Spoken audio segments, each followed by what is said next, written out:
Without holiness, it is impossible to see God. Amen. বিশ্বাসkan lunca. বিশ্বাসkan lunca. You are not here by accident.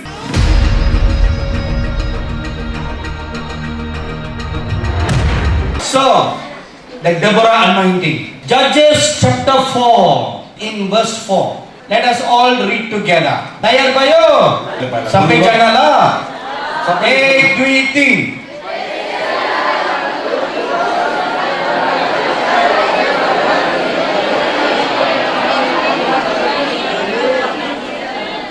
Amen. This scripture introduces us to Deborah. If you look at this scripture very carefully, the scripture tells us 4 things about Deborah. Number 1, she's a prophetess. Number 2, she is a dutiful, faithful wife of one man. Number 3, she always practices waiting on God. And number 4, she was a judge for the nation of Israel, which means she was like a senior pastor. And there is a 5th point about her, which you don't find in verse 4, but you will find in verses 6 and 7. She is a military war general.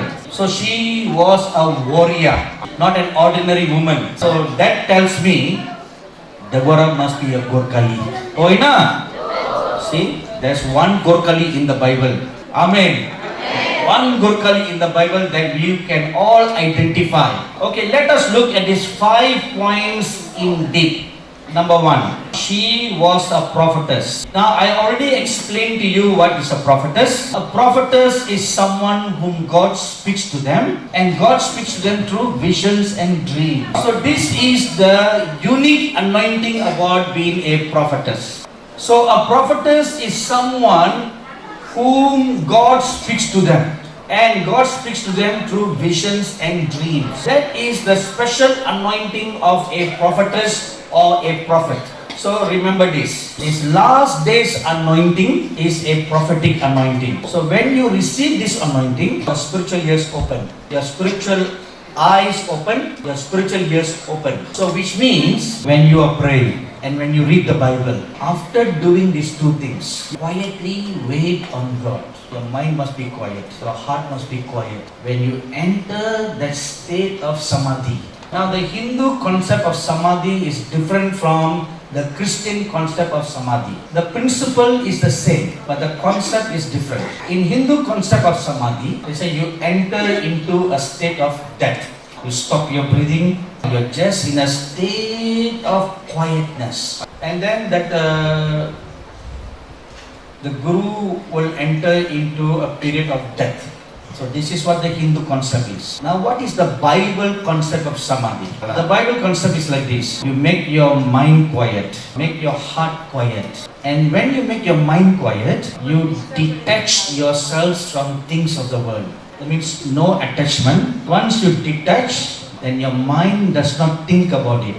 Your heart does not ponder on it.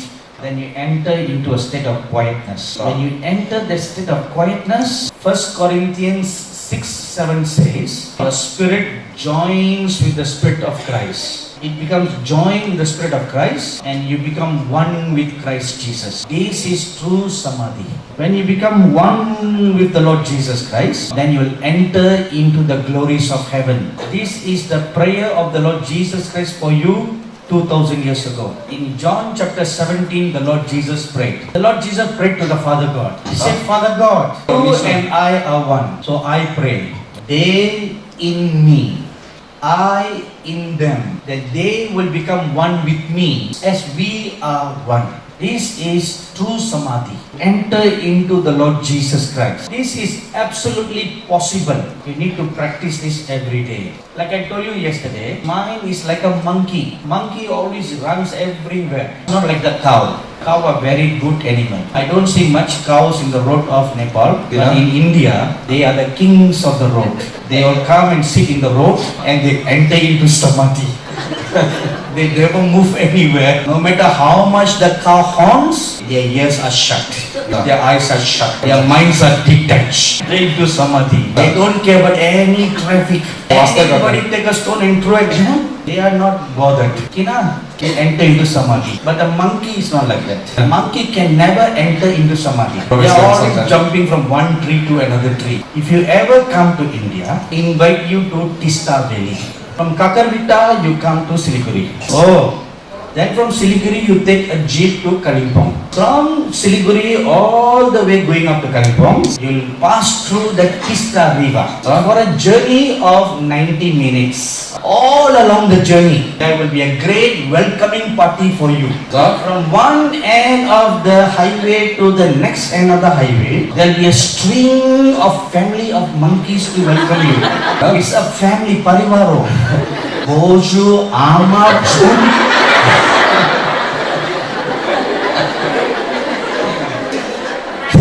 You may find this difficult to believe. Once I actually saw 3 monkeys. I took a good close look and I realized they were Boju, Ama, Chodi. And each one of them was sitting one beside the other. And they were splitting the hands to look for slices. So I looked. What a unity in the family. Human families don't have such unity. Everybody busy looking at the cell phone. Oh, Nepal pani problem cho? Bichara. Nowadays in the same family, the daughter will use the cell phone to talk to the ama. From her bedroom, the daughter will send message to the ama in the kitchen. Very bad. Oh. In my family, I tell my daughter-in-law and my nephew, no cell phone allowed. When we come together as a family to eat, no cell phone allowed. Everybody switch off your cell phone. We sit down, we eat. We have family time. Then you step out of my house and switch on your mobile phone. When you're inside, no mobile phone. We talk to one another. Amen. So, this interesting news about Deborah. So she was a prophetess. My dearly beloved daughters of God. Again and again I feel a strong stirring in my spirit to tell you this. So please listen carefully. The prophetic anointing will come upon you. In this meeting you will receive that anointing. But when you leave this meeting, you must learn to practice waiting on God. Then your spiritual eyes will be open. Then your spiritual ears will be open. Then the angels of God will come and talk with you. And they will use you for the glory of God. And if you receive that Deborah anointing, then the Holy Spirit will show you what are the spiritual strongholds in Nepal. Spiritual strongholds in India. And spiritual strongholds in Chennai. And spiritual strongholds among Bhutan. The Holy Spirit will show you. Then the Holy Spirit will give you a strategy. I'll give you one example.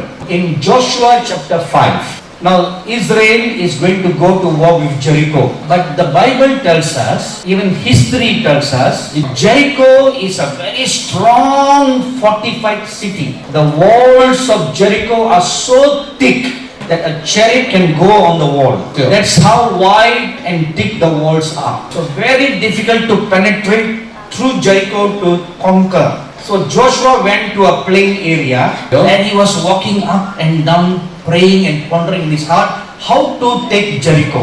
And he prayed saying to God, Lord, we are a weak army. How are we going to conquer Jericho? So as he was praying, a mighty angel of God appeared to him. And when he saw the angel did not have wings. Now, not all angels have wings. The warrior class of angels don't have wings. So when Joshua saw this angel, because he did not see any wings, he thought he was a man. Because that's how the Bible writes. A man appeared unto me. Even if you read in Luke chapter 1, when Mary was visited by angel Gabriel, she saw a man standing before her because he did not have wings. So Joshua now sees an angel and he wanted to come closer to the angel to ask him what is the message God has brought. The first instruction the angel told him. Now everybody listen carefully. The angel said, remove your shoes. You are standing on holy ground. Law number 1. If you want to work together with an angel, you must be holy. You must be clean. You cannot have uncleanness in you. This is law number 1. Be holy. In Exodus chapter 3, Moses saw a burning bush. He was very surprised by that. And he heard a voice coming from the bush. Moses! He knew knew it was a supernatural voice. He took one step to go closer, and the angel said, "Remove your shoes." So, law number one, put away uncleanness from your life. Put away unholiness from your life, and God will speak with you. Because the Bible says in Hebrews chapter 12 verse 14, without holiness it is impossible to see God. So you want to hear God talk to you. You want to see the Lord God. You want to walk together with angels. Then determine today to live a holy life. This is law number one. So a warrior is like that.